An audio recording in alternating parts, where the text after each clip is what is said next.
A very good afternoon to one and all present here.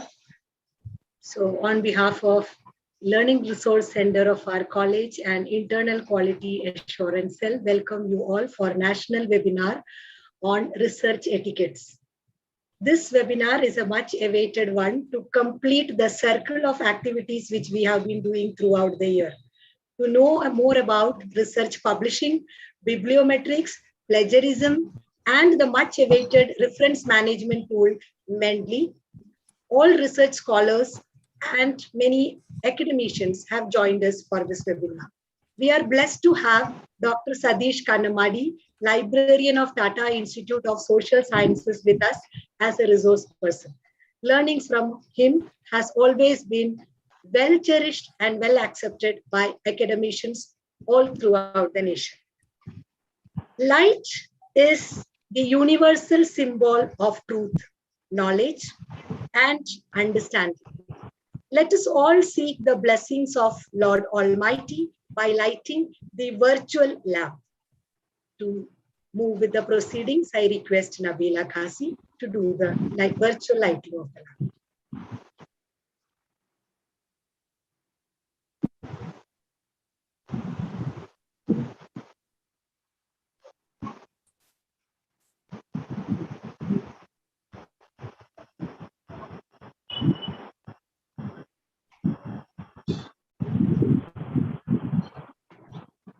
Nabila ma'am.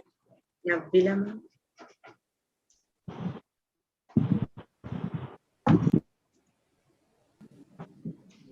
कुरुत्वं कल्याणम् आरोग्यं धनसम्पदः शुभं कुरुत्वं कल्याणम् आरोग्यं धनसम्पदः शत्रुबुद्धिविनाशाय दीपज्योतिर्नमोऽस्तुते दीपज्योतिर्नमोऽस्तुते शुभं कुरुत्वं कल्याणम् आरोग्यं धनसम्पदः शुभं कुरुत्वं कल्याणम् आरोग्यं धनसम्पदः.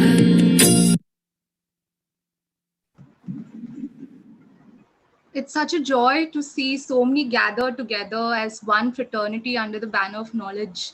I'd like to request all our participants to keep yourselves on mute. And if you have any queries, please post them on the chat box. We will be addressing each of them once in between the first half of the session and then also at the end of the session. We will also be posting a feedback link. I would request all of you to fill the feedback form before leaving.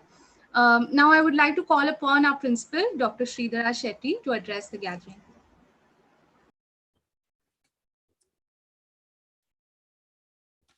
Good afternoon, everybody. Our esteemed resource person today, Dr. Satish Kannamadi, the librarian of Tata Institute of Social Sciences, IQAC coordinator and vice principal of the college, Dr. Liji Santosh, vice principal, Professor Sandesh Shetty, our librarian, Smita Ravindranath, all coordinators, my colleagues, and most respected participants from different parts of India, ladies and gentlemen.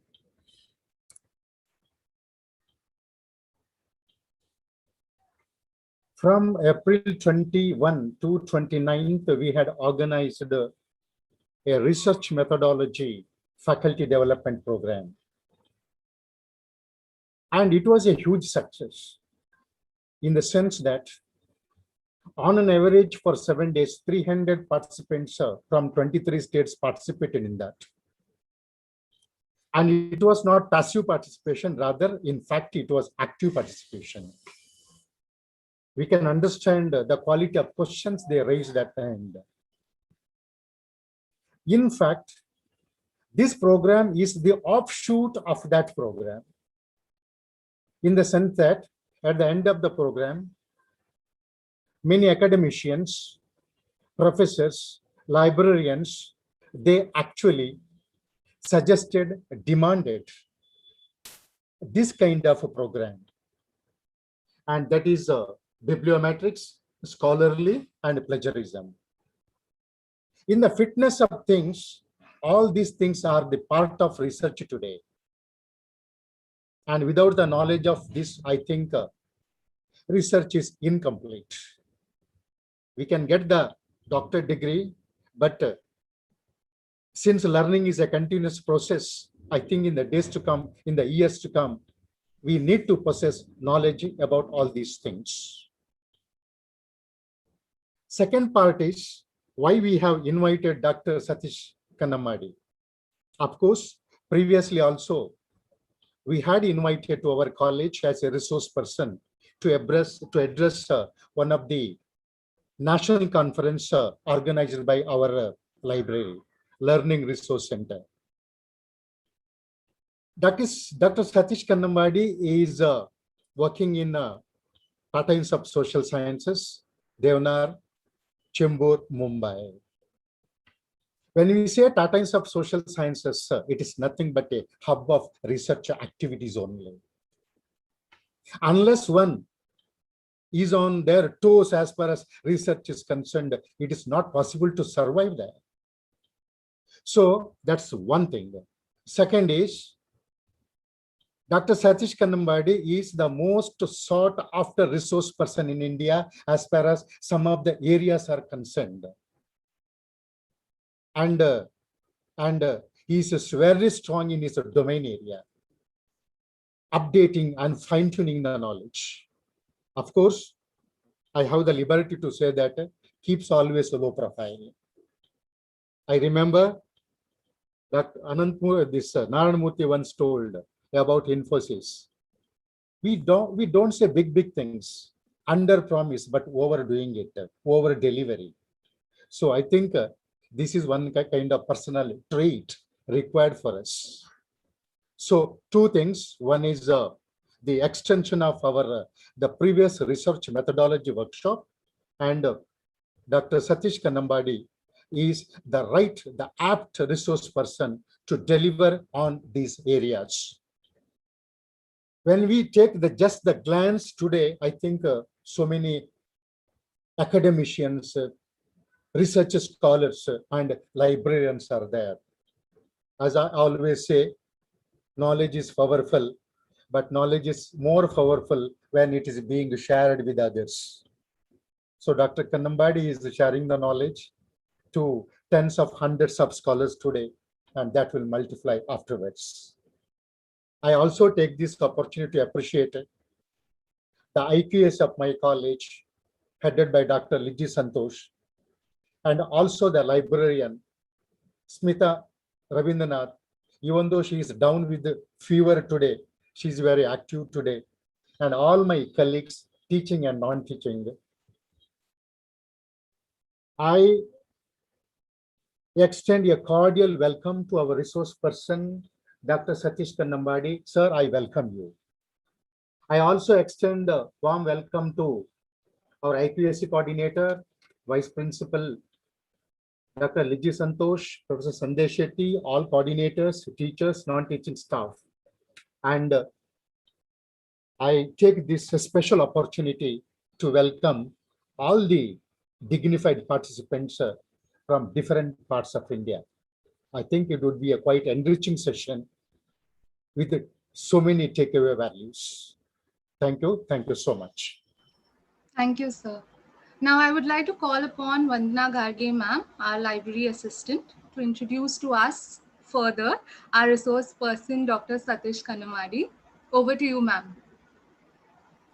Yes, thank you. Good evening, one and all. I'm Vandana Garge. I welcome you all to today's national webinar on research etiquette organized by the Learning Resource Center and IQSC of Bunts Sangha's Shetty College of Science, Commerce and Management Studies, Powai. It's my pleasure to welcome and introduce Dr. Satish Kannamadi, Librarian of Peace, Mumbai, as resource person for today's webinar. With more than 26 years of professional experience, he is presently serving as a librarian at Tata Institute of Social Sciences, Mumbai. His area of interest are e-resources, information access, metadata, knowledge management, etc. His research contributions include over 40 journals, articles, edited volumes, book chapters, etc. He has been the coordinator for several workshops, conferences, and UGC, refresher courses. He is a liaison librarian for the School of Research and Development and School of Health System Studies, wherein he provides teaching support to over 20 faculty and research support to over 600 students and research scholars. Dr. Satish is a distinguished librarian and faculty who has been conferred with 2 gold medals for achieving first rank at Masters in 1995 and UGC Junior Research Fellowship in 1997. He is a science graduate and has completed his master's and doctoral studies from Karnataka University, Dharwad. In September 2010, he was awarded Commonwealth Professional Fellowship by the Commonwealth Scholarship Commission, UK, and was in London School of Economics, London, UK for 3 months. He is also the chairperson of Center for Library and Information Management Studies at TIS. This center offers a cutting-edge dual-mode PG diploma in Digital Library and Information Management, Master of Library and Information Science, and PhD programs. Research guidance. He is recognized as research supervisor at TIS and so far has produced 6 PhD and another 2 are pursuing PhD under his supervision. He is on the PhD referee panel of University of Pune, Tilak Maharashtra, Vidyapit Pune, SNDT Women's University Mumbai, Karnataka University Dharwad, Karnataka State Women's University Bijapur, etc. As a liaison librarian for School of Research Methods, he conducts seminars on academic integrity, research skills, etc. within TIS and outside. Satish sir, we are glad to have you here for our webinar. Thank you for accepting our invitation. Thank you. Thank you. Over to Debbie, ma'am. Thank you, ma'am.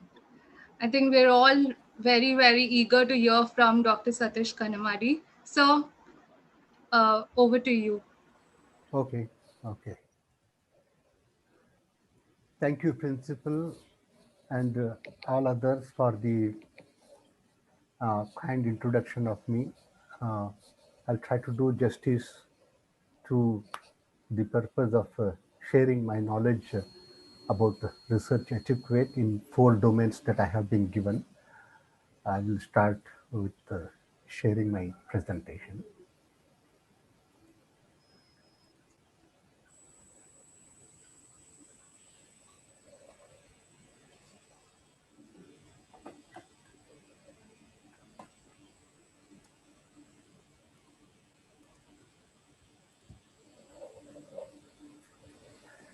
Okay, I hope the slide is visible to all of you. I have shared it correctly. Yeah, visible. Okay. You know, a good afternoon to all of you. As the context has been set in by the principal in his, inaugural address, and by the vice principal also. In fact, today we are here to understand with much deeper aspect of the research etiquette. Now, this has been a passion for me because in TISS we have close to 1,000 research scholars across 4 campuses, and we have about 800 students, master students, who will be working towards their master's dissertations. Research is one of the important 8-credit component in the master's program, and because of that, TISS gives significant importance to research and its process. Now, over a period of time, as and when the technology has been integrated with the education, with research, the way the research is conducted also has taken metamorphosis. What was a simple task of running around libraries to collect literature has come down to sitting in a corner with access to internet and few good databases where you will collect literature and carry on and complete the research process. But however, the more convenient it has become through technology, it has also become demanding of the researchers, because if they are not good in using this technology, they will end up totally at sea, because the technology, the research platforms and other skills will be so overwhelming to them that they will find it difficult to manage this process.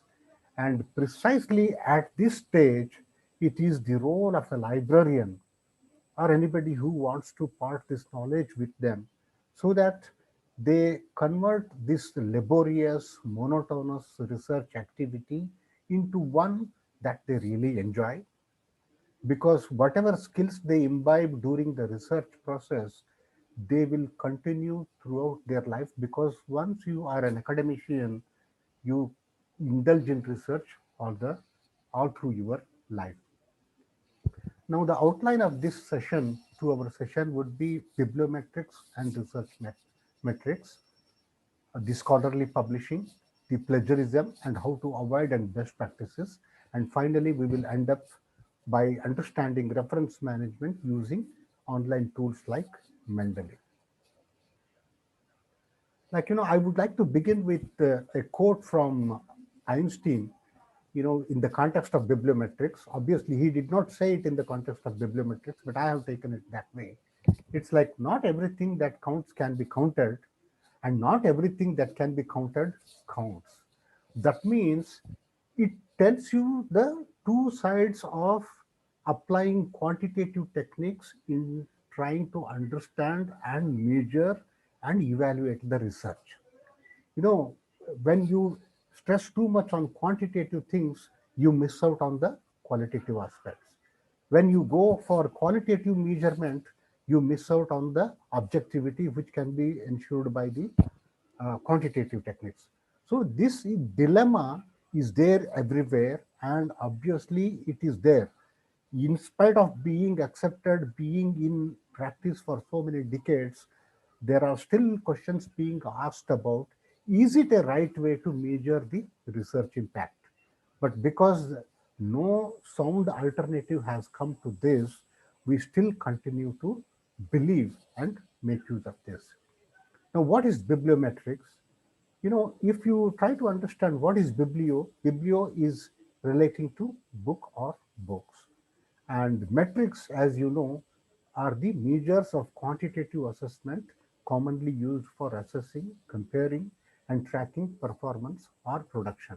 Anything that needs to be measured, it must have a proper metrics where all possible questions are taken into understanding, and a formula and a mechanism is designed so that we carry out this measuring process in a very objective and error-free way.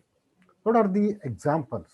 Say, for example, when we measure the sales growth, average profit margin, average purchase value, product performance, like even performance metrics, anything that needs to be measured, people develop a matrix, a benchmark, so that it is measured. Like, even when the colleges, the universities are ranked, there is a matrix for that, with different weightages. So it is something similar to that.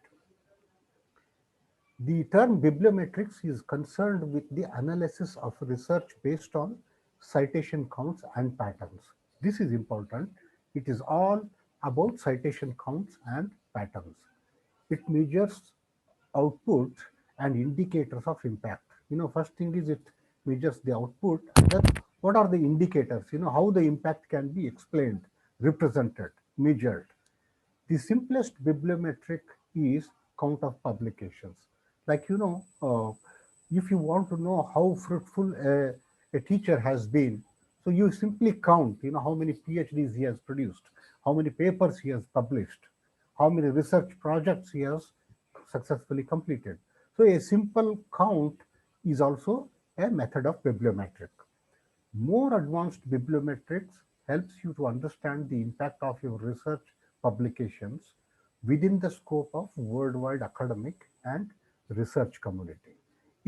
A simple count may be easy for us to understand our own productivity, but when you want to compare yourself with the best in the world, and with the discipline, with the university as such, then you need to have citation databases or advanced bibliometric tools that will help you to achieve this. Now, why bibliometrics is so important? This can be explained in about 4 points. It's like, pre-publication, your impact at the point of pre-publications. Before you go ahead with the publication, how do you know what are the top journals in your field? Where should you aim to publish? Which are the journals that you should be targeting? Have you been successful in publishing your paper in an above average paper in your discipline? If you have published earlier, do you have any idea? Did you ever see that you are publishing in good journals, above average journals, or average journals? Now the second point why it is important is the post publication. After you have published your papers, how many times has your paper been cited? Cited means somebody, when he refers your work and then says that I have benefited from this work, and then records in his references, that is how you say it has been cited. Has your paper attracted more citations than normal? If you see that majority of the paper attracts very meager amount of citations, there is one normal range, but has your paper attracted beyond that normal range? Who is citing your work? This is also important, because if your work remains within India, that means you have not yet grown beyond the national borders. Other countries have not recognized your research output.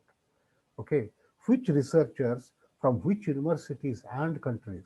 What matters is who is reading my research work also matters a lot. If you attract, suppose a teacher in Harvard or MIT, Yale University, these Ivy League universities are referring to what you have published, that is an indication that your research is somewhat close to their level. Coming to the third point, your impact through knowledge transfer.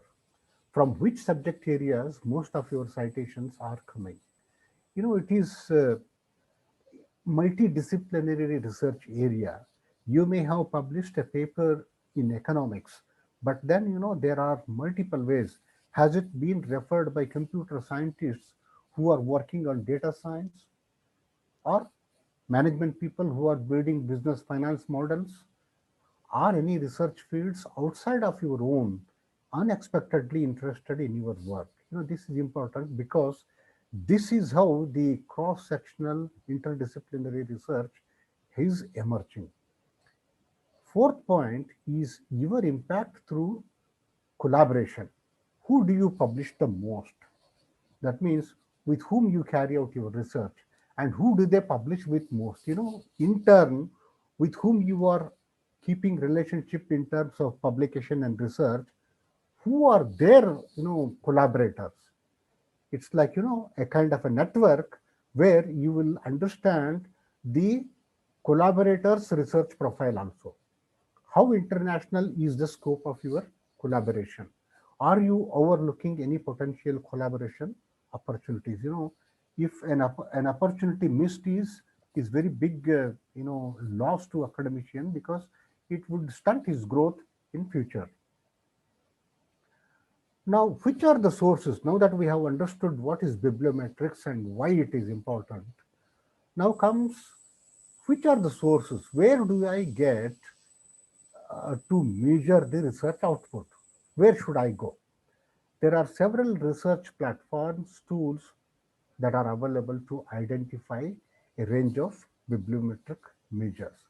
And some of the important ones are the Web of Science from Clarivate Analytics, the Scopus Citation Database from Elsevier, Indian Citation Index, an Indian subsidiary basically, which tries to cover the Indian literature uh, uh, uh, published in India. The Scopus and Web of Science, they have limited coverage of Indian publications. So that is the reason the Indian Citation Index also has come. Relatively, it is a newer entrant, but nevertheless, because there are no databases available to measure the citation impact, at least we have Indian Citation Index. And our own Google Scholar is there, and one more research platform called Dimensions, which is part of the digital science. Now, the Web of Science and Scopus, Indian Citation Index, these are all subscription products. That means you will be able to explore them more if you have subscription to. And Google Scholar and Dimensions are to some extent free. Even Web of Science and Scopus, some of the portion is available free to you. So you can still count that, at least, the top journals you would be able to find out from the Web of Science and Scopus. Now, the research metrics, that means the metrics or research impact has to be measured at three levels.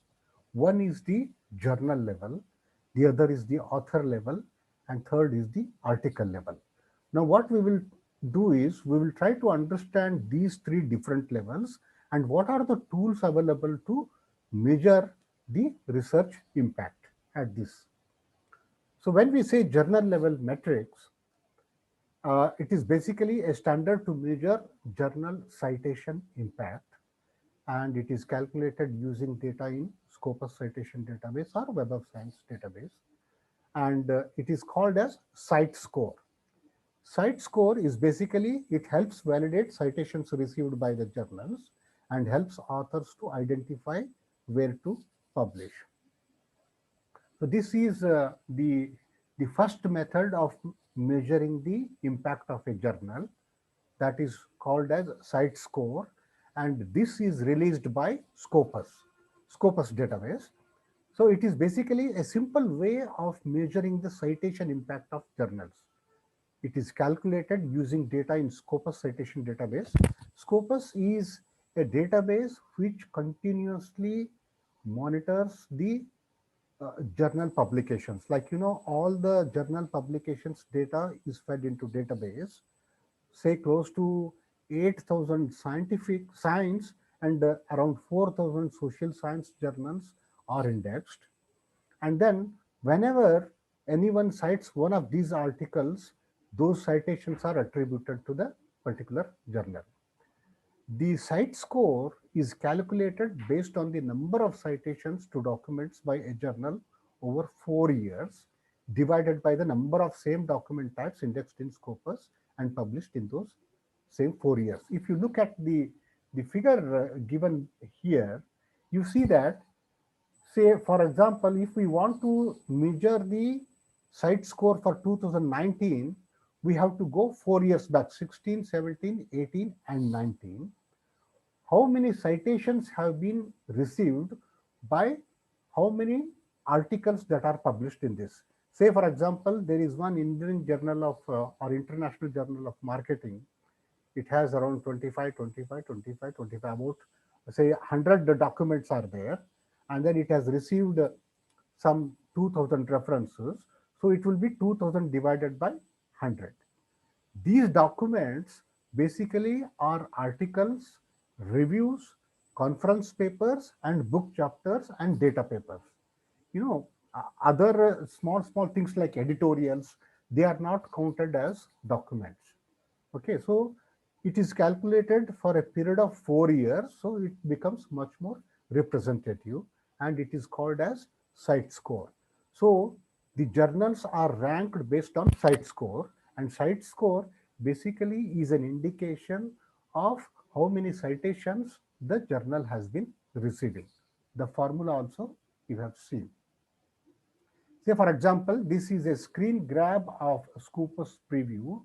You can see that there is one cancer journal. Its cite score is around 435. It is something similar to impact factor only. We will come to that later. It is something like, because impact factor came much earlier, and then impact factor is a trademark. It is a copyrighted word. And Scopus and Web of Science are rival companies which are producing citation databases. So they cannot, Scopus cannot use the same word, impact factor. So they came up with a terminology called cite score. Basically, cite score or impact factor both indicate the impact of the literature that is being published in the journal.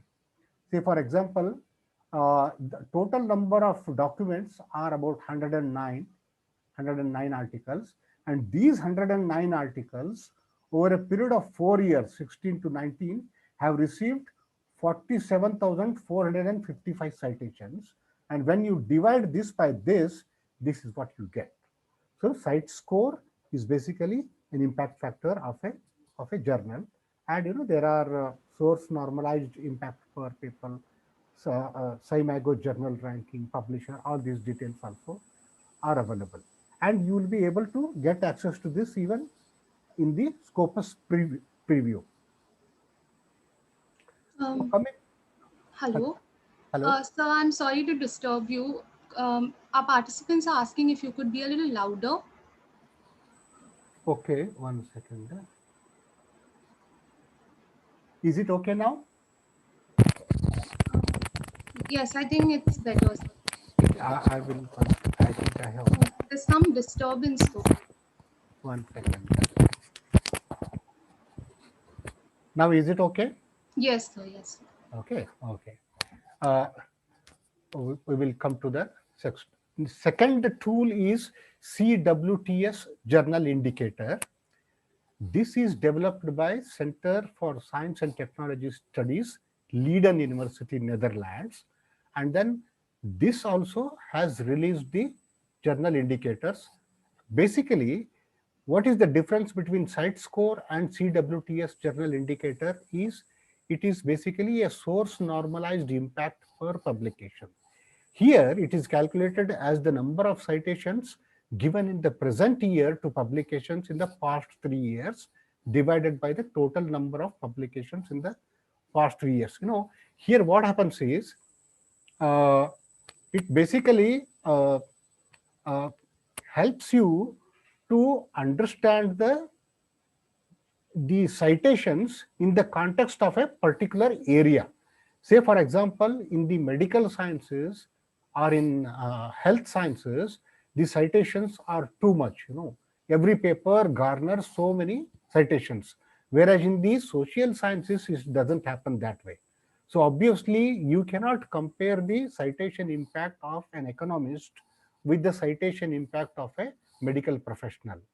So that is the reason CWTS is a journal indicator, which basically helps you by understanding the or providing the source normalized impact per publication. So within that, an economist should be compared with other economists, not with other health professionals. So this is how it is a discipline specific. So first one is site score, second is CWTS, and coming to third is the SciMago journal rank.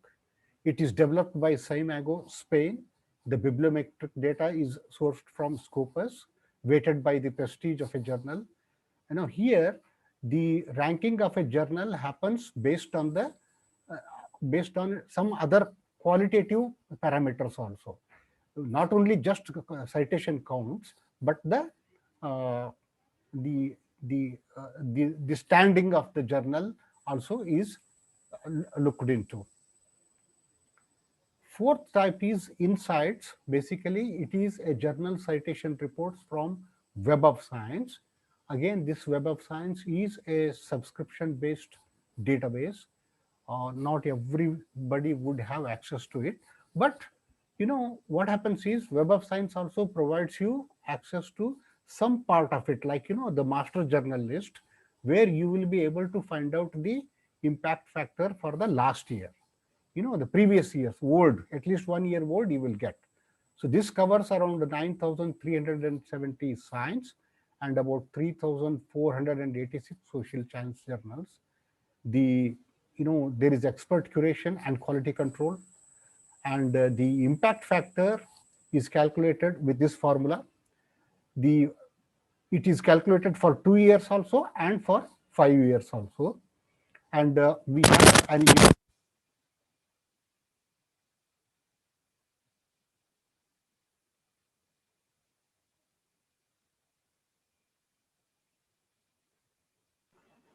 So we are unable to hear you. 1 second. I don't know. 1 Now also? Yeah, now it's clear. Okay, maybe. Okay.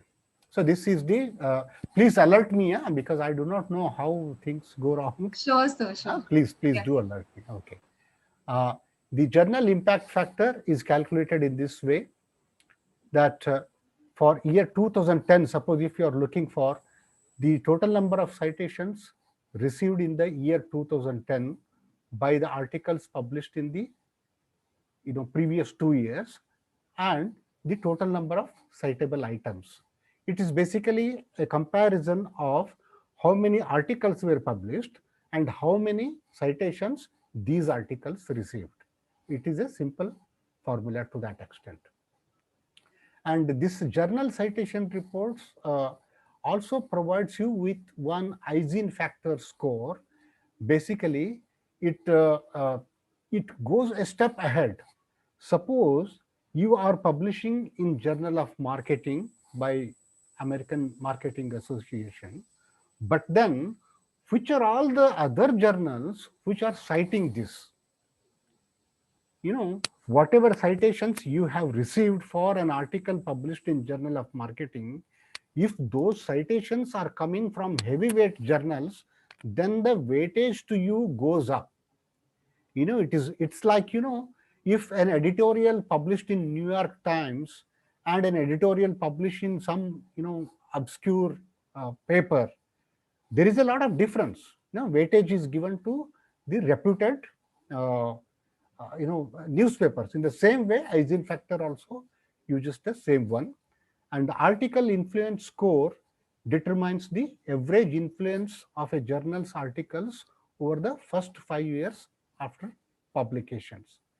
These are all the different calculations. Like, you should be aware of the site score, and then impact factor, then source normalized impact per paper, the hygiene factor, the article influence score. These are all different metrics that are used to measure the research impact. Now, coming to one more Google Scholar Journal ranks is also there. Here also you can see that the Google Scholar employs a mechanism called H-index. Basically, they use H-index to provide ranking to the journals. Earlier, H-index used to be there for only individuals and organizations, but Google Scholar uses it for the journals also. They calculate it for for H5 index and I also.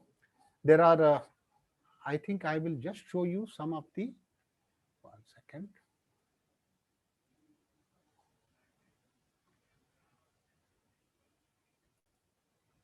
Okay, you are able to see the CWTS journal indicators? Yes, sir. This is one of the indicator that I told you. This is how I'm just thinking of just demonstrating so that you title, if you say, see this. In this, the source normalized impact factor is 12.50. That means this is a top ranking journal, quarterly journal of economics. So these are all the links for these databases are there in the presentation. I will share this presentation with Smita later on, which can be shared with the participants also. You can see that you can, and within economics, do you have any subfields? So you can sort out based on sub themes also. So this is how you will come to know what are the good journals. So CWTS journal indicators is one. And I was mentioning to you about SCImago journal ranking. You can say that if you click here, see this, these are all the journal. I will choose, say, for example,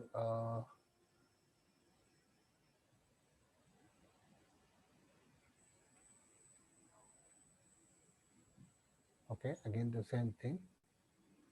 See, under economics, you can choose some subheadings also, or you can choose all.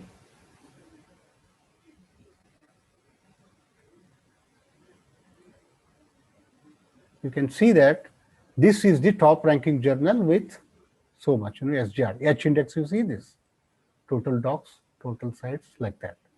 So this is the way how the SCImago journal and country rank. Here I also want to tell you, if you are looking for journals within this and in India alone. This is world, whereas if you're looking for something within India, you will still be able to, say for example. So in the field of economics, if you want to see which journals in economics are topper, you can see the Journal of Enterprise, these are EPW is also there. You see this, the SJR ranking. Okay, so the Q2 means that this journal falls under the second group. Q1 means top 25% journals. Q2 means 25 to 50. Q3 means 50 to 75%. And Q4 is the last, the quarter. That means, it falls under the fourth category of journals. So this is how you should be looking at the ranking mechanism. Okay. Thinking whether, so this is the Web of Science. I had told you how you can check for the articles, the journals, and if you want to see this, I'll just take up this profile page. Okay, 1 second.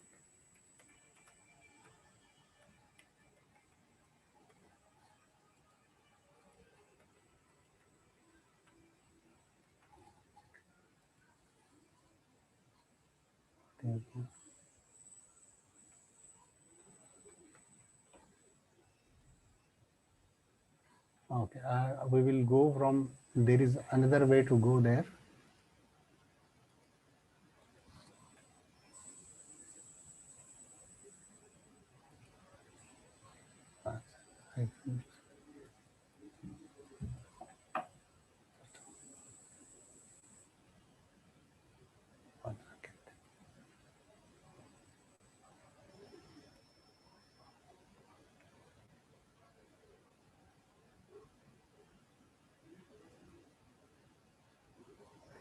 Yes.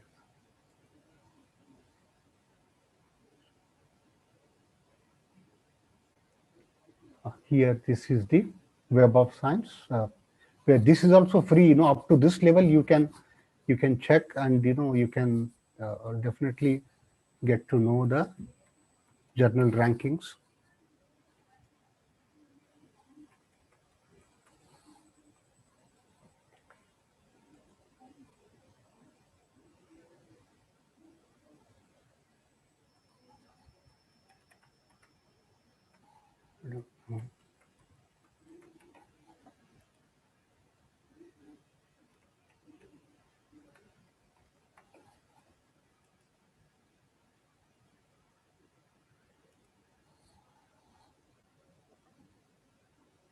Okay, you see this, for this particular journal, you can see that these are all the details provided. It is indexed. See this journal citation reports, journal impact factor. For 2018, you get its impact factor is 0.735. This is how the impact factor is provided. And if you have subscription, then you will get to know the latest also. At least 1 year old, you will come to know in this. This is what I just thought I will show you. Okay. 1 second, I thought I will just show you the Google Scholar also. Once.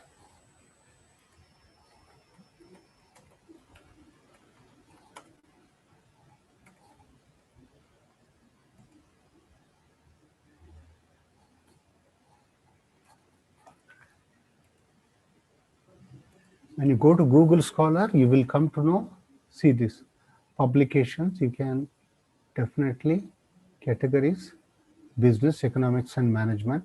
See this here also, you will come to know the, with H index, the top 20, only top 20 journals are provided. Again, subcategories, say marketing and all that. See, so everywhere around 20 journals, they are they are providing. So Google Scholar, but obviously it is a free one, so you will have access to it. So the best part is that. Now coming to author impact metrics, an author's impact on their field has traditionally been measured using the number of publications she has and the number of times these publications are cited by other researchers. Thus, a simple way to demonstrate your impact is to create a comprehensive list of your publications. So even I have done mine, so you can also do that. And H index is an indicator. Suppose if my H index is 5 and somebody has an H index 10, so that means his research has more impact. This H index is designed by George E. Hirsch, a physicist who basically wanted to compare the productivity of physicists there, but in fact, this became applicable to everyone, in every field, and we have been using it to measure the productivity of journals also, of individuals also, and of the colleges also. Suppose, an organization, within organization, different schools, departments, so the departments are, measured with regards to what is the H index of them. And how it is calculated, you can also calculate your H index manually. Say, for example, if you write your list of articles 1 to 8 or 10, and then against that, if you write in a decreasing order the number of citations, first article 33, like that, wherever these two match, so that becomes your H index. This indicates that you have 6 articles which have minimum 6 citations. Okay, so it should be that way. You have 6 articles which have minimum 6 citations. If you have, say, first article has 2000 citation, but the remaining articles have very less, then also the H index will remain same only. You cannot consider somebody as having made huge research impact if he has only one publication. He is supposed to be consistent with his research impact. So this is how the H index is calculated manually. And the same H index can be calculated using the databases also. So these Web of Science, Scopus, and Google Scholar, these 3 databases are there through which you will be able to calculate the H index. But for this Web of Science and Scopus, if you want to search authors and get H index, you need to have subscription. But Google Scholar, yes, it is available free. Say, for example, today morning itself, I pulled out the H index of the celebrated scientist from India, C.N.R. Rao. You can see that his H index is a phenomenal 160. So this is the highest level of impact. You can say that. So everybody, including even I, do have a very modest H index, Google Scholar profile. You also need to have it. All it requires is you need to have a verifiable email ID created on Google, and then simply you can go ahead with that. And coming to the third category, that is article level impact. Again, one has to go for the citation databases, because these citations databases only will be able to tell you how many times an article published by you has been cited. Web of Science is there, Scopus. Obviously, these two basically require the subscription. Google Scholar, yes, it doesn't require any citation subscription, because I told you that you can see a particular article, this has been cited so many times. That means this is an article level impact. There is one more called Dimensions, which is a digital science. This is also to some extent, yes, free. You will be able to find out how many times a particular article has been cited. Now, coming to one important aspect, that is altimetrics.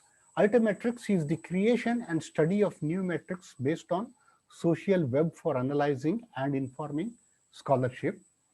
An approach called altimetrics short for alternative metrics, aims to measure web-driven scholarly interactions, such as how often research is tweeted. Basically, nowadays, the lot of interaction happens beyond journal publications. People tagging, downloading, commenting about it. It is like, when somebody's tweet is retweeted again, it is the kind of an endorsement. Okay, it is a kind of an endorsement. And there are Altimetrics is basically a social media tool that basically helps you to capture the footprint of how much impact your research is creating, how much traction your small publication is acquiring on the web. It is basically a system that gathers and analyzes the bookmarks, page views, tweets, and blog posts from your online networks, using your interaction with them to learn and display each day's most important article or posts. Okay, so this is basically, you may have seen, all the databases are enabled with Altimetrics. So it's like, this is how it is shown, the color coding for Facebook posts, tweets, Wikipedia page, blogs, news outlets, Google Plus users. Obviously, Google Plus is no longer there. So this is how it is. I want to show you this dimensions once to you, so that you get an idea of it. 1 second.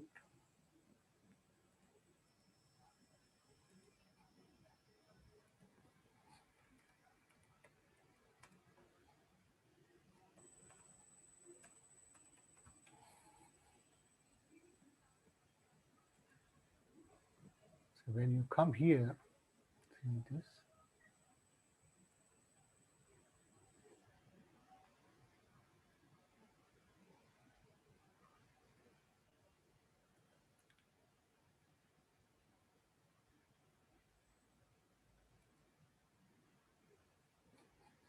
What I will do is you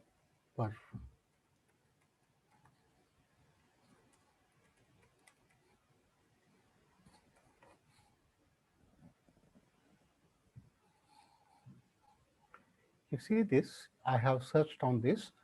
Now it is showing there are 18 citations. Altimetric is one. 1 second. We will choose an article where I have good deal of okay, there are 4 citations. Okay, and Altimetrics also, this has been tweeted by 4 people. You can see there. See this particular thing has been tweeted by 4 citations. There are 32 members on Mendeley reference management who have been reading this at this point of time. So this is how even your footprint on the digital media can be captured and understood with regards to how much impact it is creating.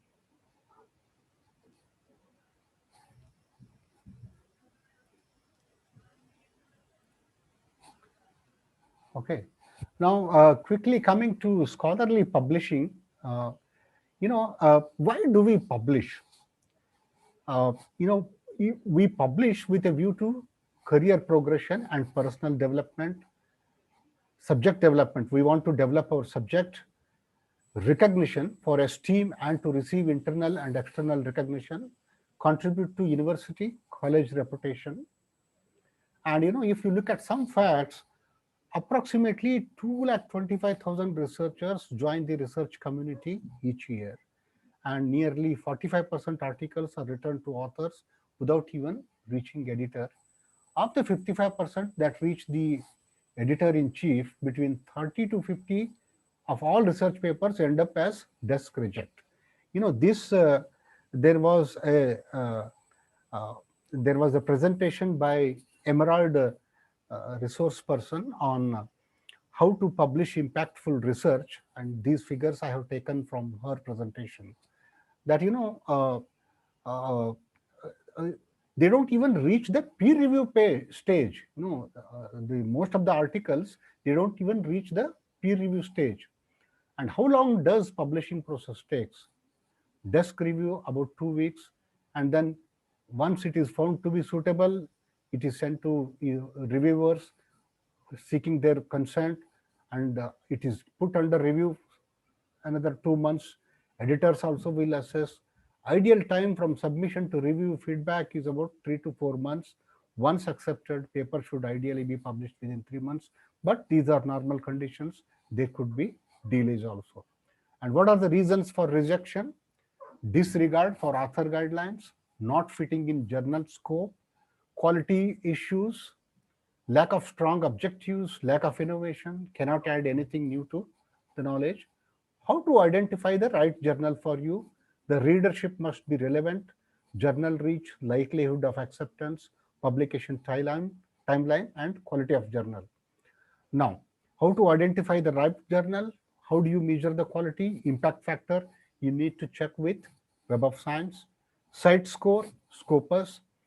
Journal approval status, because whatever you are publishing must be part of the UGC care.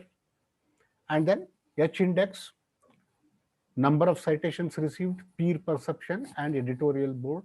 So these are all some of the parameters that you should identify. And these are the journal selection tools.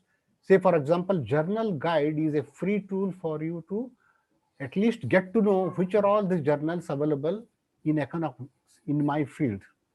Journal finder suggester, it is from Elsevier. Now what happens is, when you submit your abstract and the title on their website, they tell you which are the possible journals where you should be submitting it. So it is like you submit your sample write-up, and then they let you know that yes, you can publish this in one of these journals. Web of Science, Scopus, SciMago, I told you, UGC care list, you must check, and Google Scholar. So Google Scholar, UGC care list, SciMago, Journal Finder, Journal Guide, all are free. Only Web of Science and Scopus. But here also you can, last year data, you can still get to know what is the impact factor. You can still search the master journal list from both Web of Science also and Scopus also. Now coming to one important aspect of UGC care, nowadays UGC has given a quality mandate stating that only publications that appear in UGC care listed journals should be considered for evaluation while giving promotions or selection of the teachers in universities and colleges. So it is essential that whatever you publish in UGC care journals only. Now UGC care journals, which was having 4 categories earlier, has only 2 groups now. Now the group 1 is journals found qualified through UGC care protocol. UGC has recommended some protocol. Based on that, if the journal is found suitable, then the UGC, the University of Pune has a cell where it is listed. Okay. And the second group is all the journals that are indexed in globally recognized databases like Scopus and Web of Science. If the journal appears in the master list of Scopus or Web of Science, then you need not worry about your publications. That is automatically qualifies to be the UGC care list journal. Okay. So I basically, I will stop sharing. Let's take, I had to really rush through that presentation. If there are any questions. So there are 2 questions in the chat box. Okay. One from Daksha Chaudhary: is the journal listed in Scopus and Web of Science also listed in UGC care list, which I think you have answered. Yeah. And from Nilesh Kanwar: how can we get digital references on Twitter and other platforms? Digital references on Twitter and other platforms. 1 second, let me. No, but that is digital references means what? Are you looking for scholarly articles? Who is that person who asked this? Nilish Kanwar. Uh, can Nilesh, because when you say digital references, it is very vague. Basically, Correct. the ideal way you should be checking for your scholarly articles is one of these citation databases. Now, I told you this coverage of Web of Science and also to some extent Scopus, where about 12,000 journals are indexed. Okay. Now, UGC care list on its own, UGC has listed around 1200 journals which do not appear in Web of Science and Scopus. So apart from Scopus and Web of Science, there are 1200 journals in other languages also, Indian languages, which UGC has declared as acceptable. Apart from that, any journal that appears or that is indexed in Web of Science or Scopus, that can be considered. Okay. Yes, sir. Any There's one more question. Gayatri says, as a research scholar, should I publish in UGC Care Journal?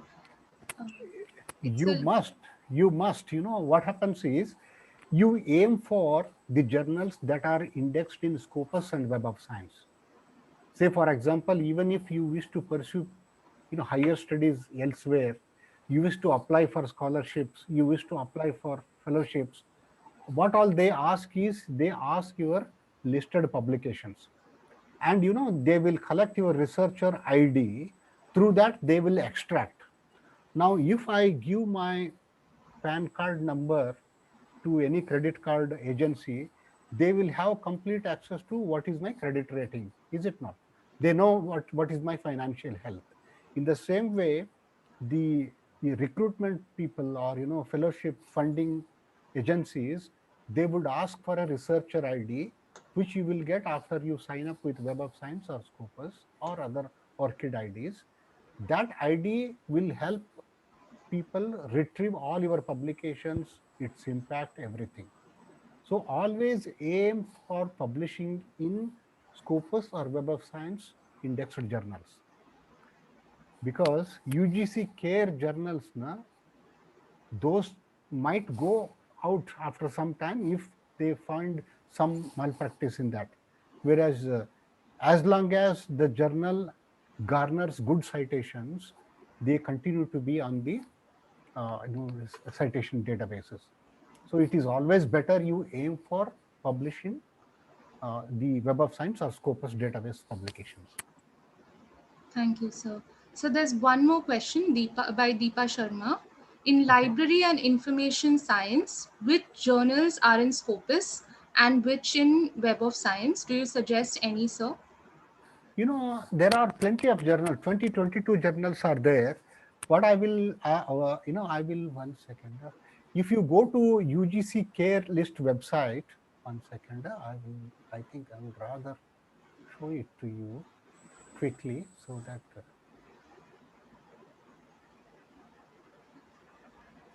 Okay. So when this is you are able to see the University Grants Commission consortium Yes, for. sir. Okay. Here, if you see UGC care list journals indexed in globally. Okay. I'm clicking here. Now, when you go to click on Scopus, it will take you to Scopus source list. There you can identify the journals in the, one second, say, I will say subject area.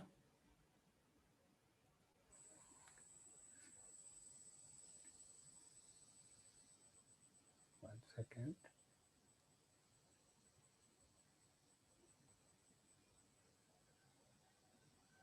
Social sciences. Give me a minute.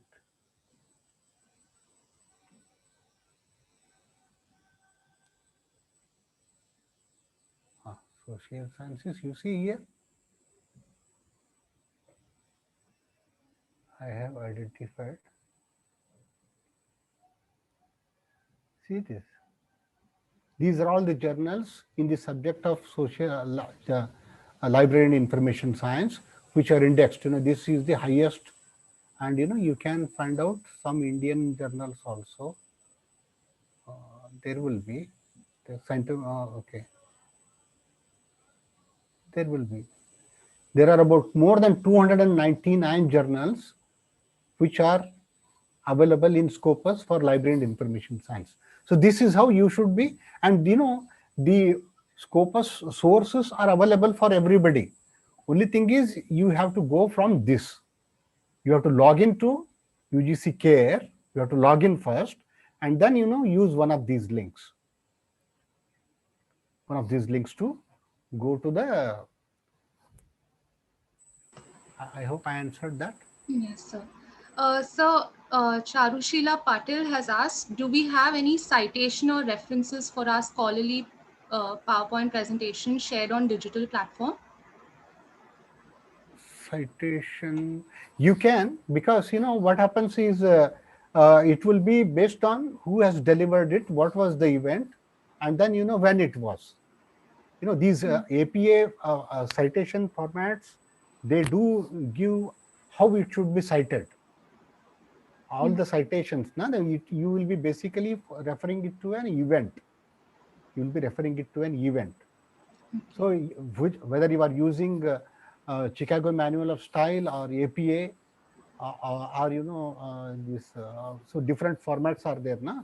Within each format, there is a process to be followed, so that according to that you prepare your citation for presentations also. Yes, it is there. Okay. So shall we take one more question and Yeah, then please. we can Please. continue? Okay. So Deepa Sharma has asked, what is the process to publish my paper in the journal and how long it will take generally? The process I have already explained, that you have to identify first which journal is suitable for the keywords that you have generated for your paper. What are the key areas? Identify the paper, and then find out each journal follows a slightly different pattern. So all the journals publishers have an online platform where everything happens in a smooth, seamless manner. So once you identify a journal, you have to prepare your citations, the content. Every paper has author guidelines. You have to prepare according to that. And then once you are done, then you submit your paper there and follow whatever process they ask you to prepare, because sometimes it comes back for review, rejection, or comment recommendations for review, revising. All those things you need to do that. But higher the impact factor, tougher it becomes for you to publish paper there. Right. So we have two more questions. Shall we take them after the session?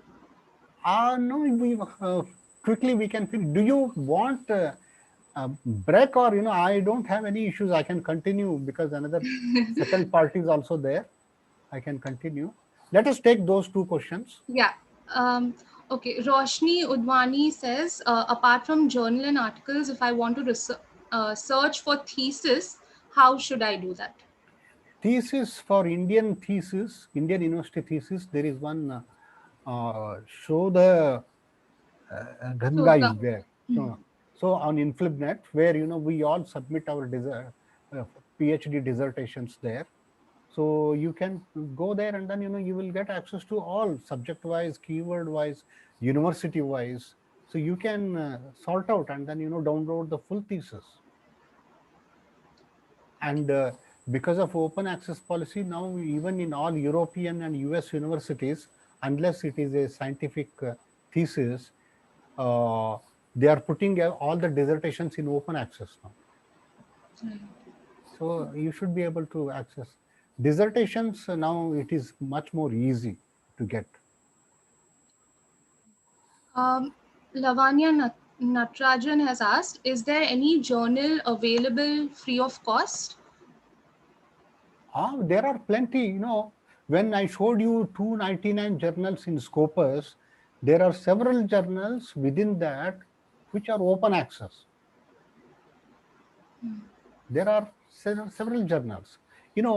These research platforms probably are best way to spend your time, because They answer all such queries.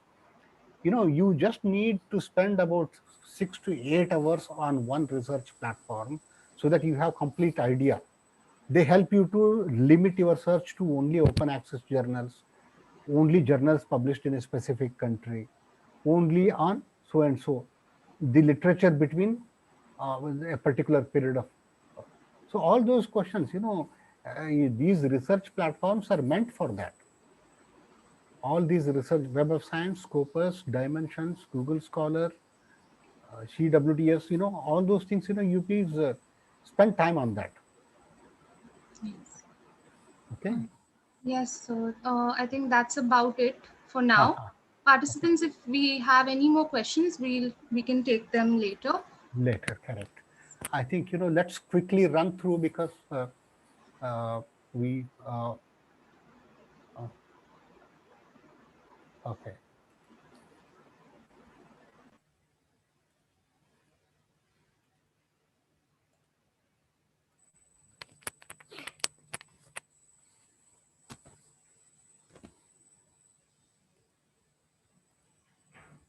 One second.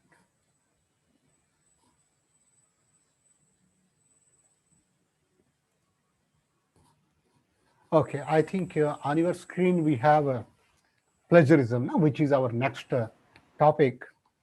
Uh, we will be quickly going through the academic integrity and plagiarism. Plagiarism, what are different types and levels, how to prevent it from happening, common scholarly procedures, detection tools, case studies, and takeaway. Case studies, I may not be able to do it because, lack of time is there. Obviously, but we will see that how best we can. So, the research is pretty important, as you know that it is a tool for building knowledge and efficient learning and aid to academic success and job search, means to understand various issues, a way to prove lies and support truths, see to love reading, writing, analyzing, and sharing information, nourishment and exercise for the mind. So these are all the different research skills that I usually recommend to all the research scholars to pay attention to: literature review, collection, reference citations management, data collection, data analysis, visualization, language, integrity and plagiarism, publishing books, publishing journal articles. So basically, today what we are bit of studying are reference management tools, integrity, and publishing journal articles. Now, if you look at these names, probably something strikes to your mind because all these people have been, unfortunately, uh, you know, caught in the web of plagiarism, allegations, probably unknowingly. It's very difficult to know. Kavya Vishwanathan, Chanda Krishnamurthy, Jane Goodall, speech of Melania Trump and Michelle Obama. In the sense, uh, people, found out on the web that, there are similarities in what they are claiming their own, and then all hell broke loose. So coming to plagiarism, basically, the word plagiarism comes from the Latin word plagiarius, meaning the kidnapper.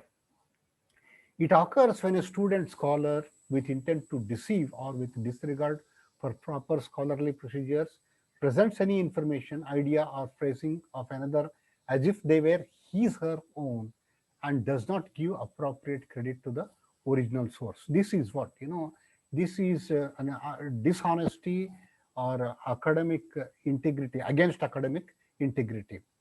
And proper scholarly procedures require that all quoted material be identified by quotation marks or indentation on the page, and the source of the information and ideas has to be recorded.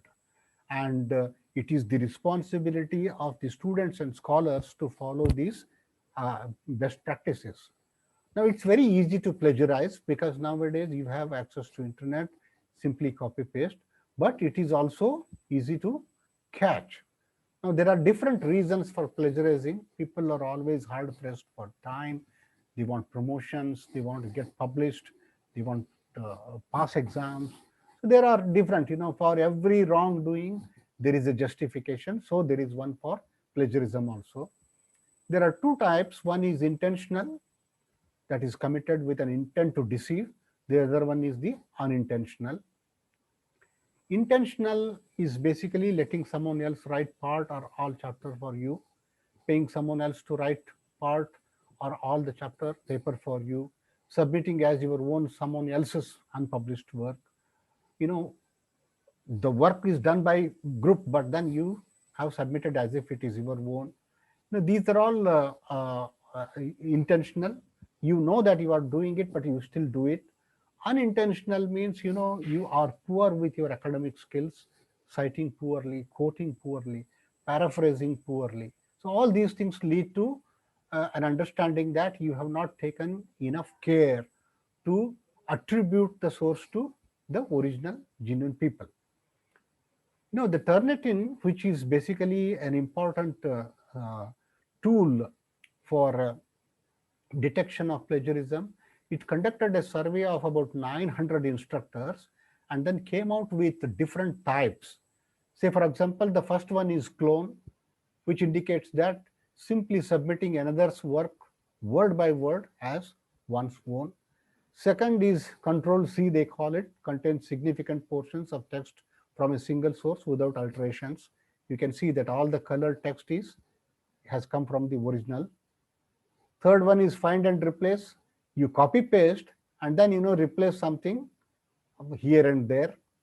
Fourth is the remix, paraphrases from multiple sources made to fit together. You know, you copy some here, some there, and then try to put them together to show that yes, you have written a piece of paper.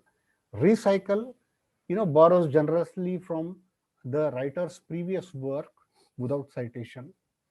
Hybrid combines perfectly cited sources with copied passages without citation.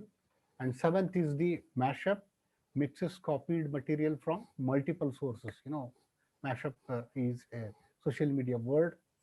And uh, 404 error includes citations to non-existent. You know, they give a link, but when you go there, try to ascertain, the document has disappeared. Aggregator means includes proper citation to sources, but the paper contains almost no original work. You know, an aggregator is you have not added your own insights, simply you have collected material from different authors and projecting it as your own. And then retweet includes proper citation, but relies too closely on the text original wording and or structure. So these are all the different types of plagiarism. Now, why it is not good? When you copy, you cheat yourself, you limit your own learning. The consequences are not worth the risks. It is only right to give credit to authors whose ideas you use. Citing gives authority to the information you present. Citing makes it possible for your readers to locate your source, and cheating is unethical behavior. Now, how can you prevent plagiarism? By working on proper paraphrasing, proper summarizing, proper referencing, proper quoting, you know, and then common knowledge. Uh, you know, paraphrasing is basically to restate someone else's ideas in your own words. You is more than simply substituting phrases. You don't substitute phrase. You must use your own sentence to restructure and phrasing. And what is the best way of paraphrasing? You know, when you are taking notes in the early stages of your report writing, write bullet points. What we do is we simply copy down the whole sentence and then unknowingly reproduce the whole sentence. Instead, copy only the bullet points, and when you sit down to write your report, you explain this bullet points into sentences. That way, you can avoid automatically the reproduction of the original somebody else's ideas. Summarizing means that you restate main ideas of someone's work in your own words. You know, you need to summarize somebody's work, and you know, when you summarize, remember to only summarize the author's main or key points. You do not need to summarize everything, and be clear about what is important for your reader to know about the source that you are referring to. Proper referencing, basically you need to follow different citation formats like APA, MLA, CMS, depending on where you are publishing. And you need to quote properly, whether in text citation or as a blocked quote, as a complete sentence. You need to follow these things. If you open up any website on quoting procedures, you will get to see this. This is a table, the scholarly procedure, where I have taken it from Duke University Press, where these mechanism is provided. If you are citing, what you need to do if it is in text citation. So like this, you need to follow. And about common knowledge, it is assumed that you do not have to cite your source when the information you include is common knowledge. Common knowledge is something that is known by majority of the people. Say, for example, the capital of Maharashtra is Mumbai, is a common knowledge. You do not need to quote any source for it. Okay. But in case, this is the simplest example I gave, but there could be some where even though it is common knowledge, if it is possible to cite source, please do cite. And how to avoid unintentional plagiarism. Learn and carefully employ the common scholarly procedures that I explained. Take good notes as you do your research. Working from poor notes greatly increases your risk of plagiarism.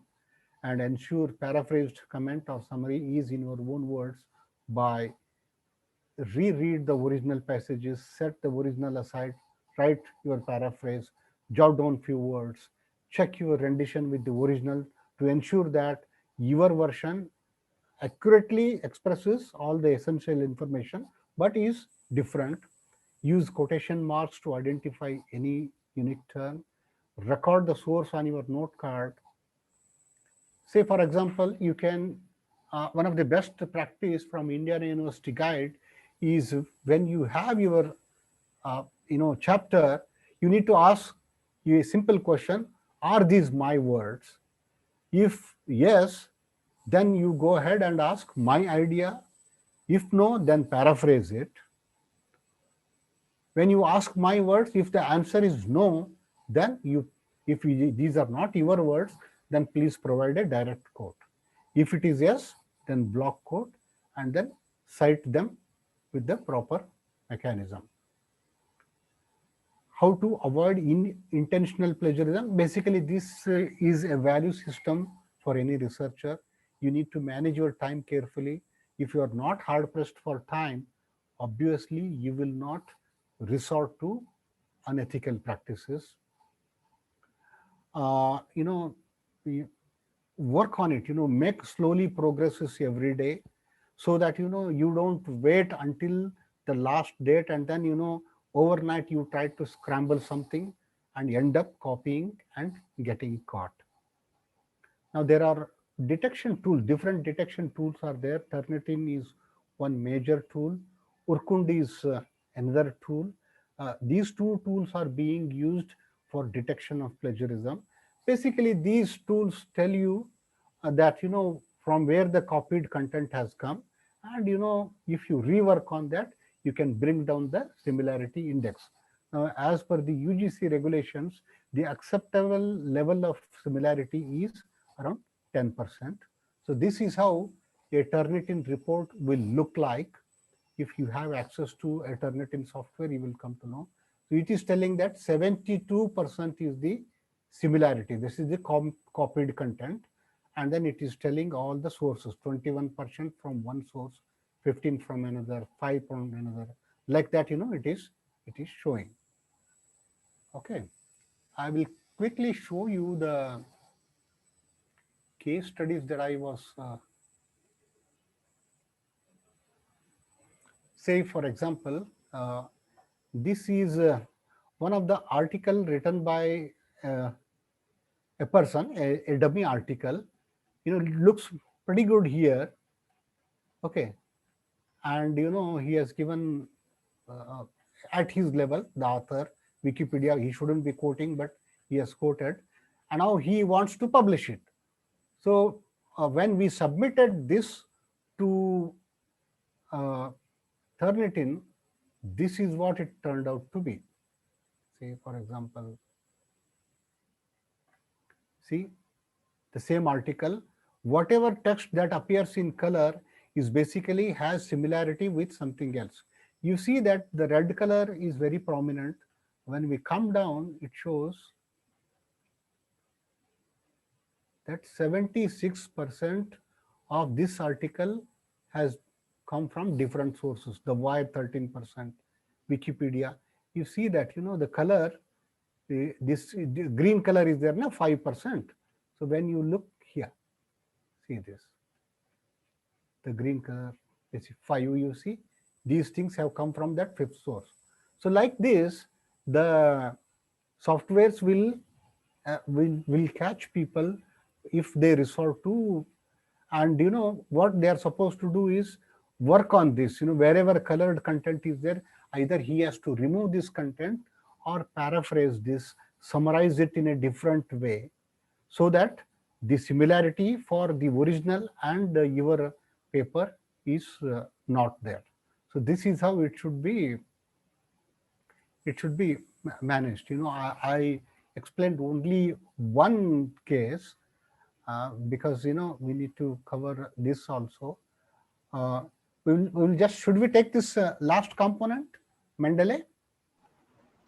Yes, sir.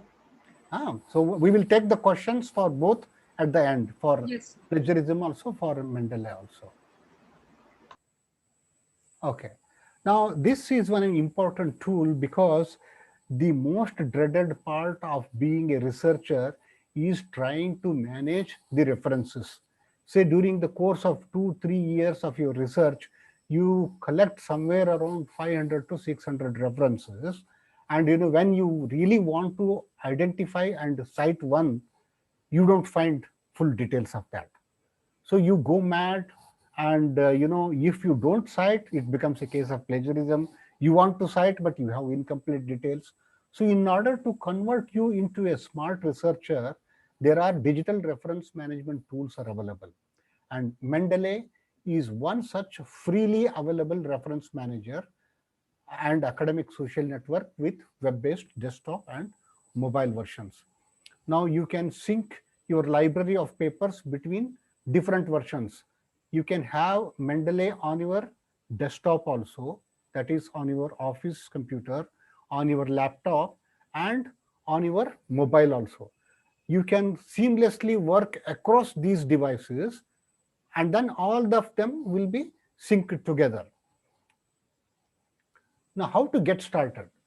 In order to start working on Mendeley, there are three things. One is you need to download Mendeley Desktop, a piece of software on your computer, whether it is laptop or whatever it is. You have to download this, and there is one online tool, Mendeley Reference Manager, which is basically it's like your Gmail account. You can log into this wherever, from whichever computer. Mendeley Desktop is restricted to only on the computer that you have downloaded it. Now, when you have these two, you require two plugins to perform better tasks. That is, if you want to include citations in the document, then you require in-text citations and bibliography. For that, you have to download one plugin, Mendeley Cite. And if you want to import references from other databases, then you require a web importer. Now, how do you can build your Mendeley reference library? Mendeley is basically nothing but like the phone book in your mobile. Okay, so you have different ways of organizing it. It is the same way. You can import, drag PDF files into that. You can enter citations manually. That means you can add. You can import from databases, export from citation databases. You can export all the references from your library, take a backup, because you don't know tomorrow if it crashes, where will you go? Okay, all those things are very much available. So first task is, I will demonstrate this. Organize your reference library. You can organize all your references by creating folders by creating collections in your Mendeley reference library, and you can assign tags also. You can view and you can add comments into the PDF files, whatever, like how usually what happens, you write with a pencil and then you stick a note, na? Like that you can stick a note on the PDF that you are uploading here. You can create citations and bibliography while you write. You can do that also. Okay, so now what we will do is we will simply demonstrate this. I will close all these windows.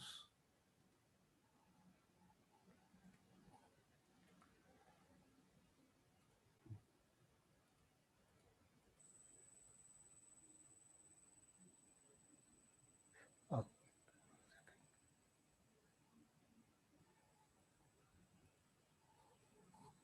1 second.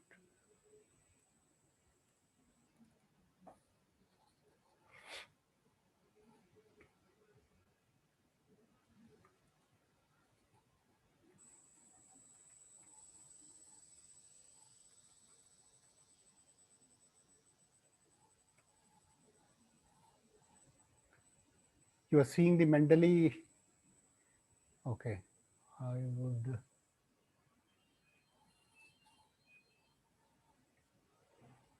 Okay, when you come here, you can see that, depending on whether you have a Linux system, or others, you can download this.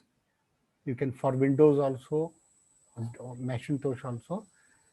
You have to download, and once you download this, what happens is it comes education and it sits here.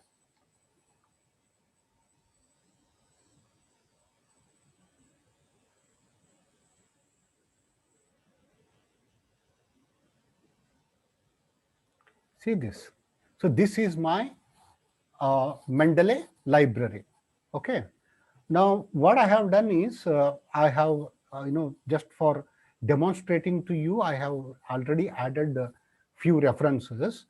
I told you that you can create, say for example, you see that this is this like this. You have several references and you want this to be useful for review purpose, so you can put it in review folder.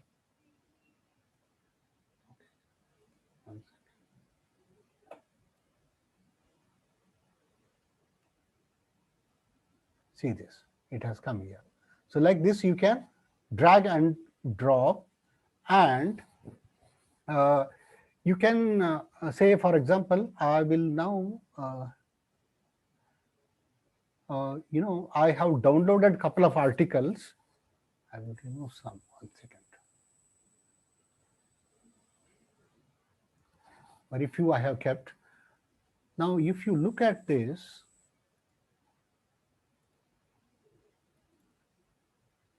I have downloaded some around 8 to 10 files to add them. So what I will do is I will come here. You can see that I'll say add files.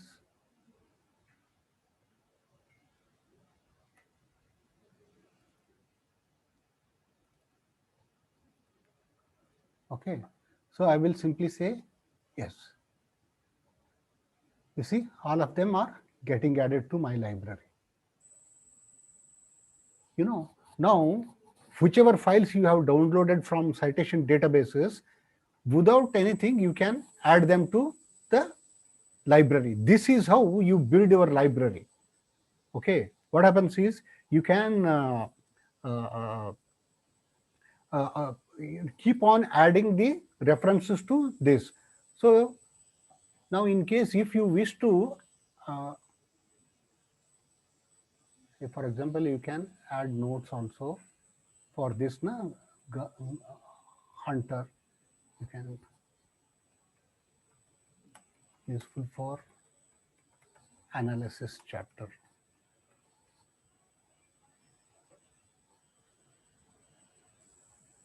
Okay.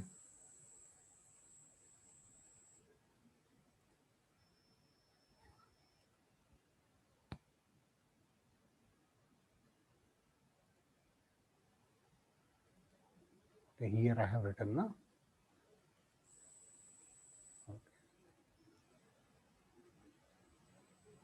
Okay, I can put this.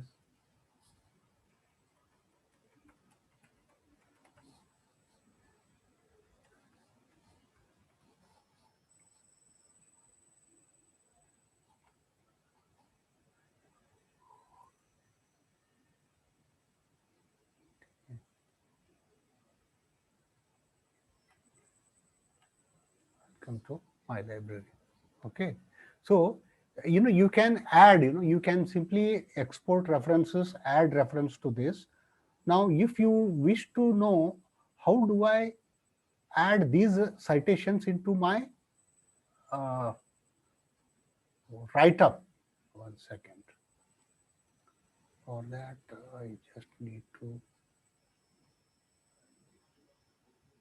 where I had,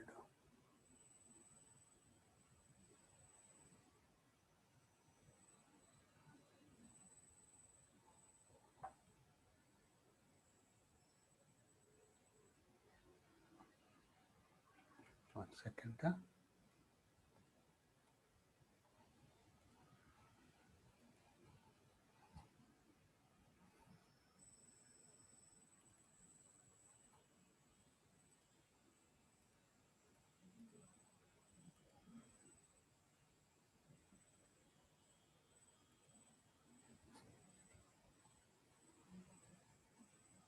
Okay, say for example, this is the, I'm writing a paper, and then here I want to insert one citation.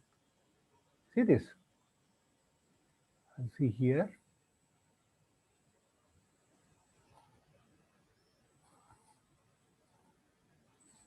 I'm just adding, okay,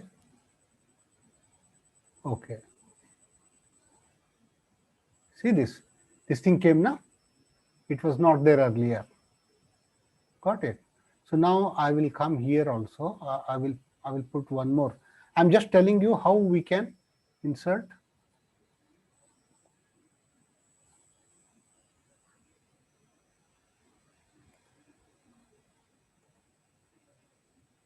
See, and one more I will put here.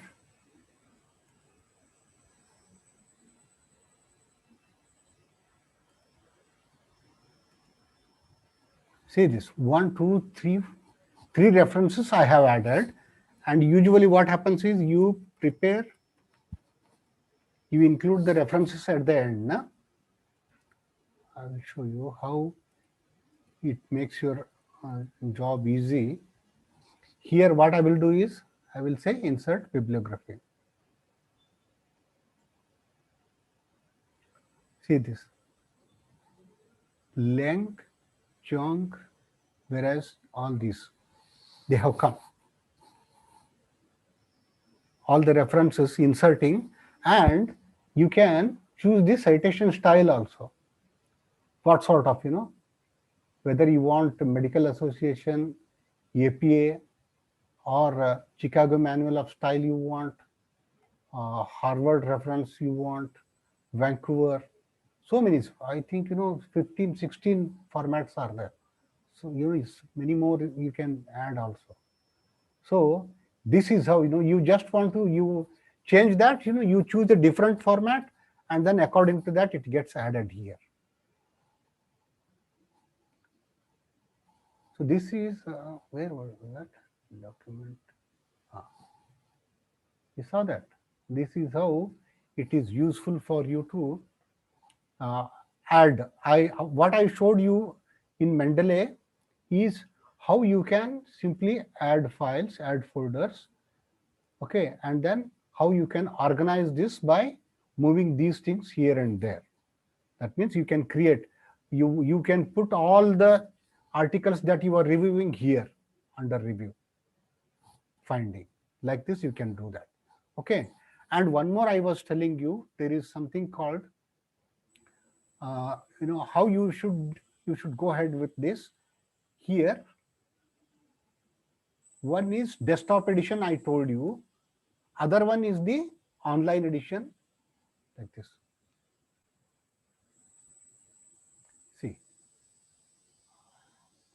all are free only. I will just sign in.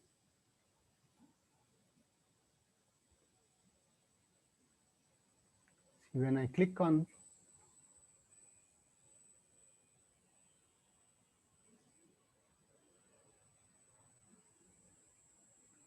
see it, all whatever we have done there, it has come here also. This is an online reference manager. That is the desktop edition. Got that? So here, you can settings and other things are there. You can simply say, for example, see this.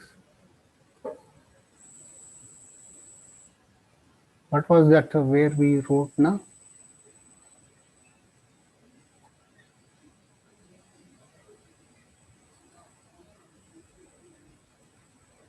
See, review. I have written, so it is there like this. So basically, what you should do is, 1 second. First thing is you should go to, okay, I will show you two things.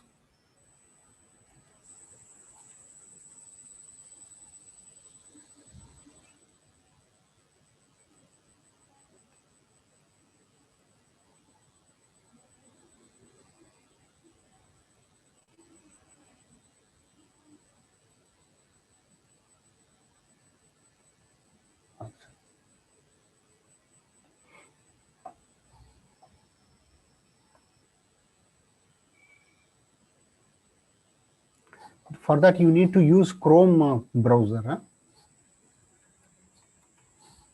So mentally, you will come.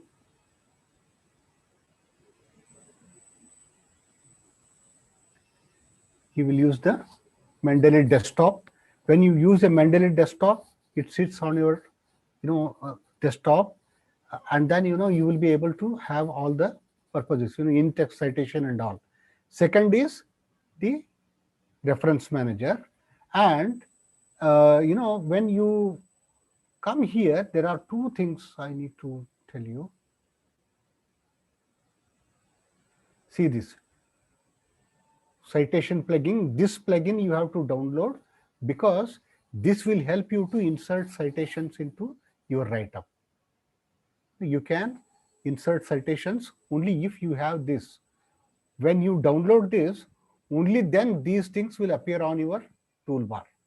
You see this: undo, edit, merge citations, insert bibliography, fresh, choose citation site, export MS Word compatible.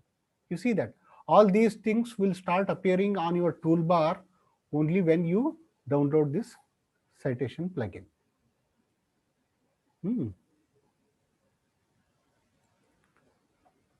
Okay, so this is what I just wanted to show you about the Mendeley, the reference management tool.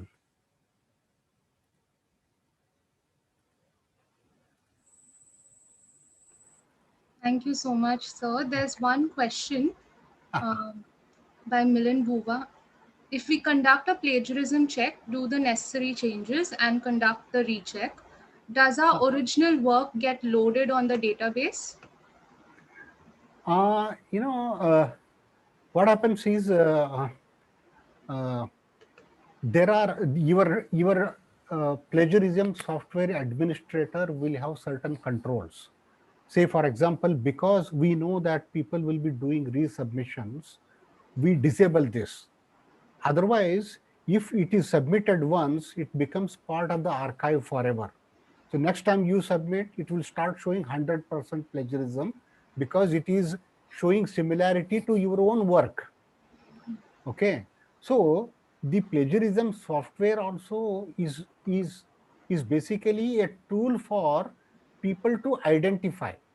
If your research supervisor knows that it is showing 90% similarity to your own work, then he can very well certify that. Okay, most of the times what happens is people try to look at it as if it is a purity report. It is not like that. It is only running an algorithm where the number of words that appear within the proximity of 17 words, they are taken as, plagiarized. Say, for example, if you are writing organizational development, now where is the plagiarism in that? You are supposed to use these words. Union Government of India. Is it not? Management, library and information science. These words, they appear again and again. Tata Institute of Social Sciences, School of Social Work, all those things, people get panicky. So the supervisor, the student also has to exercise their, judgment and see that, it is in especially in law, the plagiarism goes up to 40%. Now, what will you do? They have to quote the judgments, the tribunal reports verbatim. So basically, it rests with the Turnitin administrator. If he disables that, then it won't be. But even if it is there, if it is showing similarity to your own work, then you need not worry. That is why never go, usually people before submitting to university, they send it to some other friend. And there they may not have this disability, this option may not have been disabled. So it starts showing that it has been submitted in JNU, it has been submitted in Bombay University. This complicates the problem. So then never do that. Or wherever you are sending, check with them whether it becomes part of the archive. Because if it is submitted there into the archive, extracting it from the archive is a lengthy process. It will take another week's time. So best way is check with the university before you make a submission. Thank you, sir. Thank you so much for that enlightening session and so patiently answering all of our questions. Thank you for simplifying and summarizing everything. It's such an intimidating topic for some of us, but you really, you helped us understand so much. And thank you also for the demonstration. There are comments from a lot of participants in the chat box as well. Participants, we've put the feedback link in the chat box. And now I would like to invite my colleague, Ms. Tagdish Pavle, to propose the vote of thanks.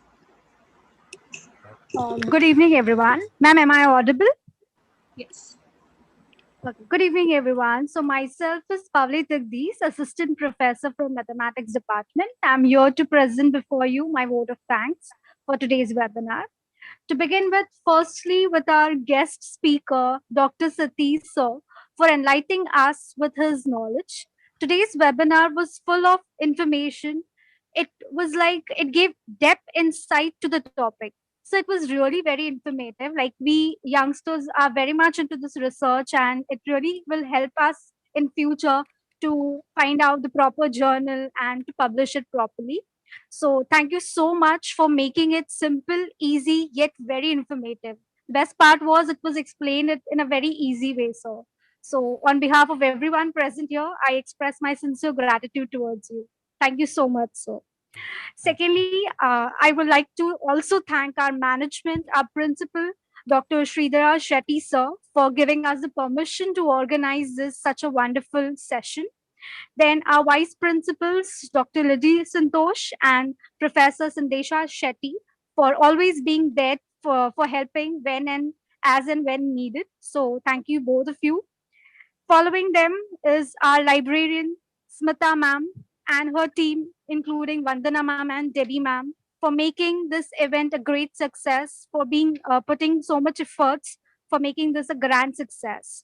Then my list will be incomplete if I don't thank the technical team, including Nabila ma'am, Tushar sir, and many more from the IT department who had made this event possible today. So I thank all of you. And last but not the least, to the audience for being so patientful and for cooperating with us. So you can see that our chat box is full of appreciation. We will definitely apply all the knowledge for in future. And we hope many more sessions like this will come up. Thank you. Thank you so much, everyone. Over to you, ma'am. Thank you, ma'am. Okay. Thank you. Hello, sir. Yeah, thank you so much, sir. Yeah. Thank you so much. It was really a wonderful session. Sir, I wanted to ask you something. Like our college, we have actually put this plagiarism checker X. We could not do this Urkund with so is it okay other than Urkund or Turnitin if we apply any good software for plagiarism? Yeah, there is one drill Brit also has come up, an Indian product. You can Yes. use, because the Turnitin and all, they are exorbitant. A basic subscription, Yes. They are charging 4 to 5 lakh rupees. And for Absolutely. colleges, you don't have that kind of, usage actually. It becomes really difficult. But you can use other softwares also, at least some. It's a good software, but yes, UGC prescribes only Urkund and they prefer like Turnitin kind of a software. So that's it. It was overall a very good presentation, sir. Really enjoyed it. Thank you so much. Thank you. Thank you very much. Okay. Principal, sir? I think he's here. Sir is here. Just a minute, sir. Hello. Yes, sir. Yes, sir. You are audible, sir. Yeah, yes, yeah, sir. yeah, Yes, sir. yeah. Sir, as usual, yeah, that's fantastic. Quite informative. Thank you so much. Yeah. Thank you, sir. I will leave. Thank you very much. Okay. Thank you. Thank you, sir. Bye. YouTube Live can